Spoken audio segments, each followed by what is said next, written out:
सोमवार को आंदोलनकारी किसानों ने अपनी मांगों को लेकर सांसदों के आवास पर एक दिवसीय भूख हड़ताल की। हिसार से कांग्रेसी सांसद जयप्रकाश के आवास पर धरना दे रहे आंदोलनकारी किसानों से खास बातचीत की है टोटल न्यूज के associate editor doctor Mahesh Kumar ने। हरियाणा और पंजाब की सरहदों पर किसान आंदोलन को लेकर एक बार फिर से हालात संवेदनशील होने लगे हैं। अपनी मांगों को लेकर देश के कई राज्यों में आंदोलनकारी किसानों ने सांसदों के आवास के बाहर धरने देने का काम किया है। पुलिस सुरक्षा तमाम सांसदों के आवास के बाहर बढ़ा दी गई और आंदोलनकारी किसान इस वक्त हिसार में कांग्रेसी सांसद जयप्रकाश के आवास के बाहर भी एक दिन के सांकेतिक धरने पर बैठे हुए हैं। एक दिन की भूख हड़ताल की कॉल दी गई है इन तमाम किसान आंदोलनकारियों की तरफ से और पुलिस सुरक्षा यहां पर बढ़ा दी गई है। जयप्रकाश कांग्रेस पार्टी के सांसद हैं और हर तरफ पुलिस की सुरक्षा यहां पर रखी गई है और तमाम जो किसान आंदोलनकारी हैं इस वक्त मौके पर नजर आ रहे हैं। मुझे ये बताइए कि जयप्रकाश तो लगातार किसानों की बात उठाते रहे हैं, कांग्रेस पार्टी लगातार किसानों की बात उठाती रही, लेकिन बावजूद इसके धरना आप लोगों ने यहाँ पर भी दिया है, इनके आवास को भी एक तरीके से घेरने का काम किया है। भाई साहब, किसान के लिए किसी पार्टी ने साथ नहीं दिया, सभी को धोखा दिया है। पहले कांग्रेस भी यही थी, अब 10 साल से बीजेपी है। किसान के लिए सारे बराबर है, कोई अच्छा नहीं है।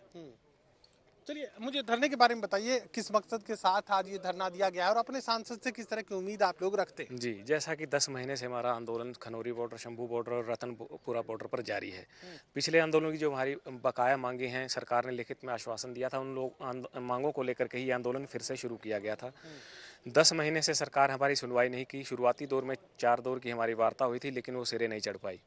उसके बाद 26 नवंबर से हमारे जो आदरणीय जगजीत सिंह डल्लेवाल जी हैं, किसान नेता जो हमारे जो आंदोलन को लीड कर रहे हैं, उन्होंने कॉल दी हुई थी कि 26 नवंबर से वो आमरण अनशन पर बैठेंगे, या तो उससे पहले सरकार हमारी बातचीत करके इस हमारी मांगों को पूरा कर दे, अन्यथा वो आमरण अनशन पर बैठेंगे। आज उनके अनशन को 14वां दिन है। 70 साल की उनकी उम्र है और जो है कैंसर के वो मरीज भी हैं। इन हालात में 14 दिन बिना खाए पिए उनको हो चुके हैं। उनका वेट भी बहुत लॉस हो चुका है, किडनी पे भी इफेक्ट पड़ चुका है, हालात उनके बहुत नाजुक हैं। दूसरी तरफ शंभू बॉर्डर पर सरकार ने जो किया, बार बार ये बोला गया कि आप ट्रैक्टर ट्रॉली लेकर दिल्ली नहीं आ सकते, आप ट्रेनों में आ जाइए, बसों में आ जाइए, अपने प्राइवेट व्हीकल से आ जाइए। उसके बाद फिर किसान संगठनों ने ये निर्णय लिया कि भाई सरकार अगर ये आश्वासन दे रही है तो हमें एक बारी पैदल जा करके ट्राई करके देखना चाहिए। तो पैदल जा करके भी जब प्रयास किया गया तो उस प्रयास को भी सरकार ने दमन करने का जो तरीका रवैया अपनाया, मतलब ये दिखा दिया कि किसी भी तरीके से हमें आगे बढ़ने नहीं दिया जाएगा। आज के दिन का किस तरह का कार्यक्रम आप लोगों ने रखा है? किस तरह की भूख हड़ताल तमाम अलग अलग सांसदों के आवास के बाहर रखी जा रही है?